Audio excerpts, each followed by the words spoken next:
Want to say good afternoon. Thank you for joining us for our Wednesday link up to lift up. My name is Tommy Fleming. I'm the pastor of First Union Baptist Church. We're located at 6144 Derwent Road in Richmond's South Side.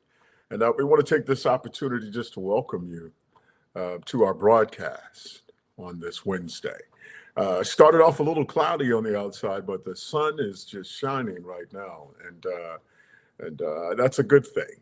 You know, it's important to remember that even when the clouds are there, the sun is still shining behind the clouds. The sun never stops shining, and so maybe that'll give you some perspective for the course of this day. Again, just a good afternoon to you.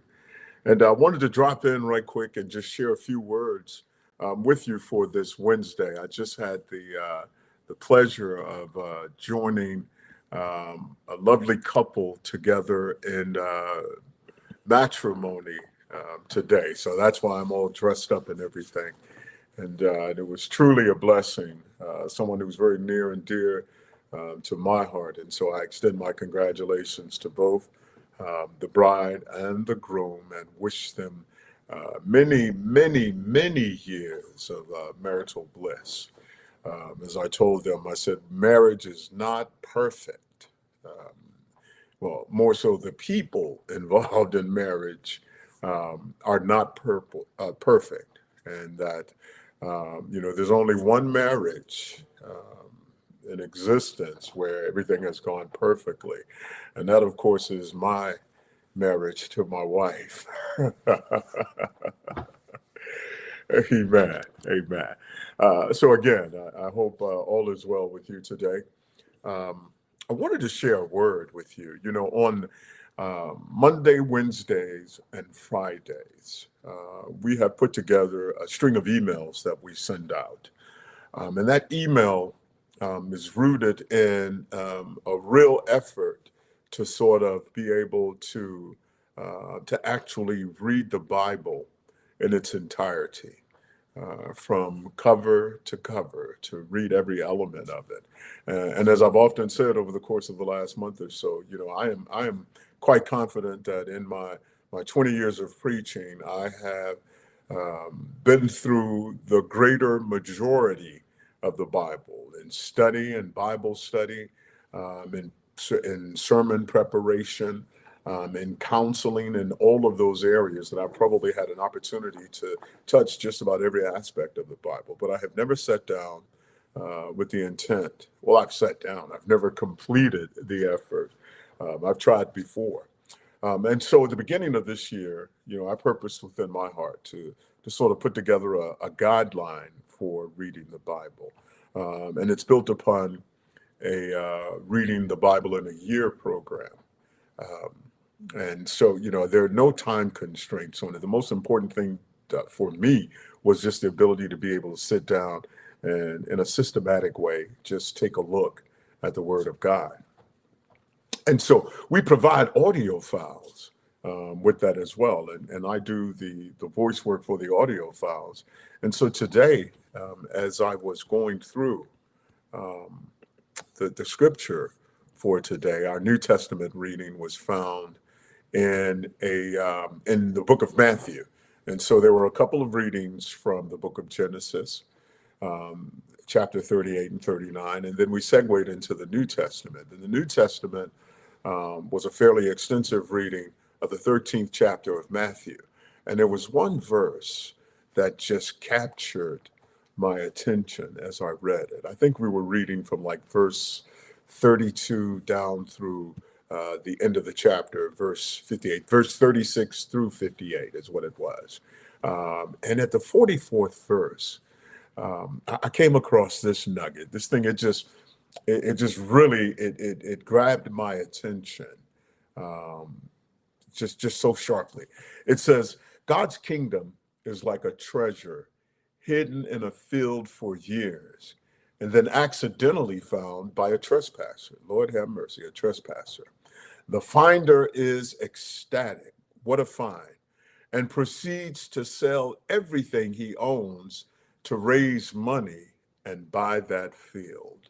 And let me read it to you from the King James Version. That may strike a chord of familiarity with you as well. That the King James Version, again, verse 44, Matthew 13, it says, "Again, the kingdom of heaven is like unto treasure hid in a field, the which when a man hath found, he hideth, and for joy thereof goeth and selleth all that he hath, and buyeth that field."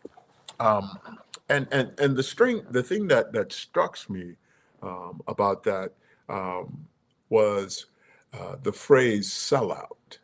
Um, I remember someone once calling another artist, a rapper, and I won't mention any names, but they called him a sellout. Said that they had forsaken the true nature of rap to make something commercially successful, and so that person was deemed a sellout.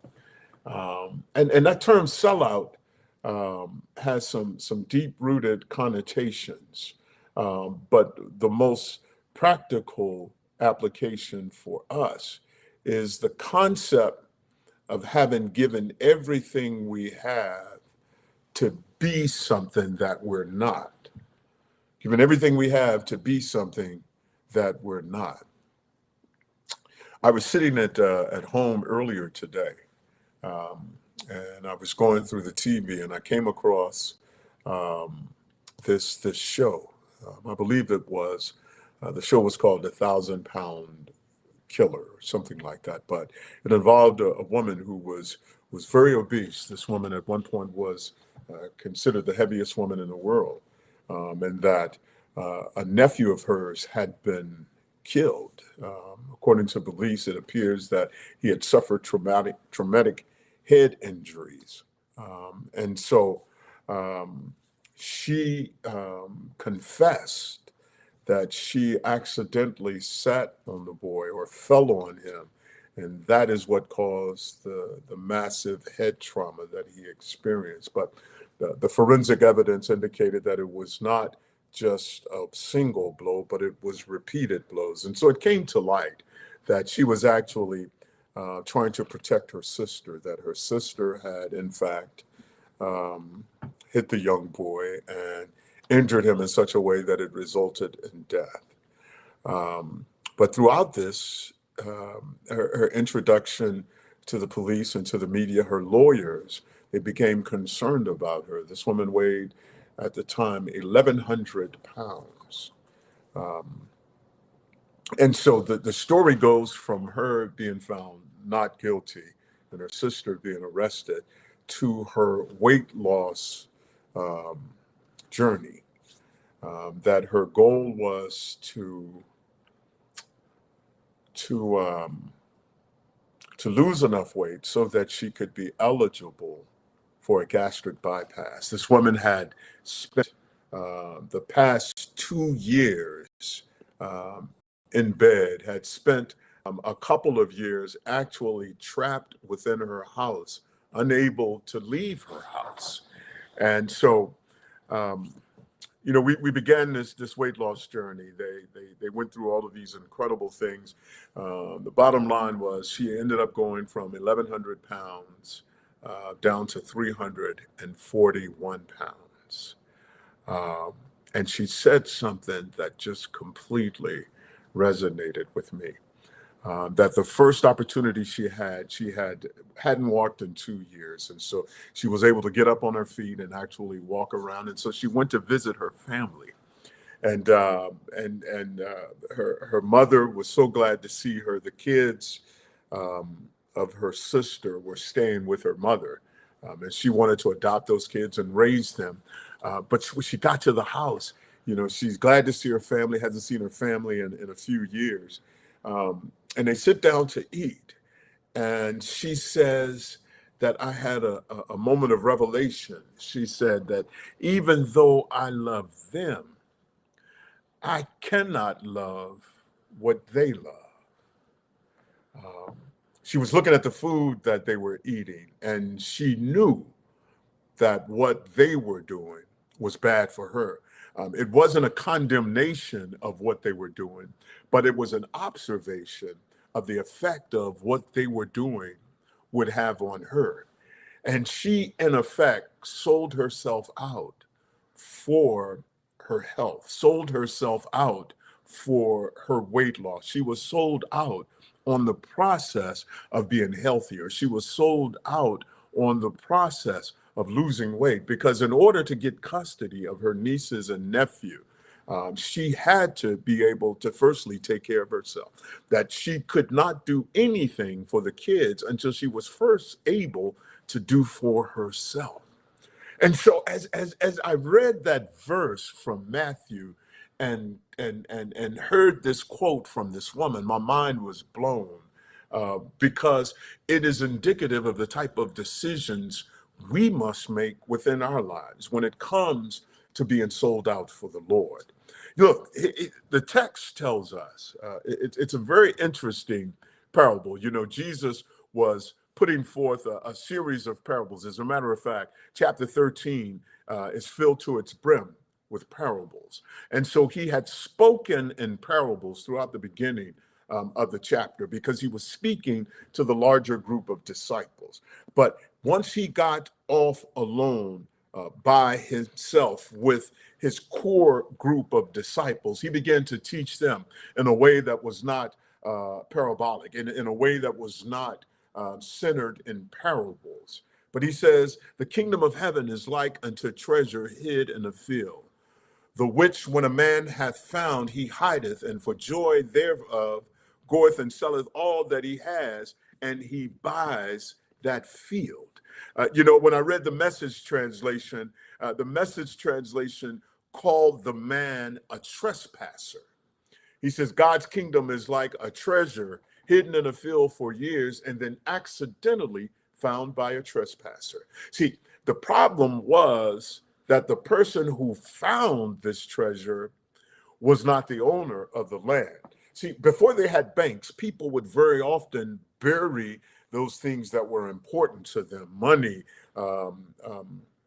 items from the household, heirlooms, family heirlooms. They would bury them. And so if someone died and hadn't dug it up, if I was to go on the property and dig it up and find it, it does not belong to me, but it belongs to the person who now owns the land. And that's why in the Message translation, they called the individual a trespasser, that what he found was not intended for him, that what he had gathered, he had no legal right to it. You know, for the real assessment of our relationship with Christ, with God through Christ, is that we had no real legal foundation for that relationship. That from where we stood, there was nothing about us that would justify us, that would declare us legally not liable for the sins that we have rendered, the sins that we have engaged in, the sins that we have committed. But God, with his good self, provided to us this wonderful gift of life, this wonderful gift of everlasting life. And it is a treasure that we have found. And just like this trespasser that is referenced, just like that trespasser, we have to be prepared to go and sell everything we have to buy a stake in that field. And when we sell everything we have, we become like this woman, Myra. Myra was her name, Mayra, Myra Rosales. Myra told her family, she said to herself that even though I love them, I cannot love what they love. That she had to sort of separate herself from that process because what they loved would kill her. What they loved would do unending harm to our life. And sometimes we have to realize that in relationships, my friends, that we can't love what they love. That even though we love them, we can't love what they love. because what they love brings us death. What they love brings us harm. What they love brings a final and tragic end to our story. The text says that the finder is ecstatic and runs off and sells everything he owns to be able to raise money and to buy that field. Sells everything he owns. He sells out so that he can raise the money to buy that field. And I know that word sellout has um, negative connotations with it, but I can't think of a better reason to be sold out than to be sold out for Christ. When you think of what God has done for us, to us, by us, and through us, in us, with his son, Jesus the Christ, being sold out to him is nothing. Being sold out to him is where I would prefer to be. Being sold out to him represents the best possible outcome for us. God's kingdom is like a treasure. It's hidden in a field for years, and then it's accidentally found by a trespasser. And that finder is ecstatic. What a find. And proceeds to sell everything he owns to raise money and to buy that field. If you're going to be sold out for something, my friends, you might as well sell yourself out for Christ. You might as well take everything you have and just engage it and invest it in a life that's lived for the Lord. That's all I've got to say today. I encourage you to go get sold out today, to go and invest in any way you can in what God has provided to you or what God has done within your life, to recognize his presence within your life and to just continue to bless up in a way that blesses those around you. Wendy and Crystal, thank you both for joining, and everyone else that's on this afternoon. My voice is leaving me for some reason. So y'all guys pray for me. I'm going to go take me a throat lozenge rather, and have yourselves a wonderful Wednesday.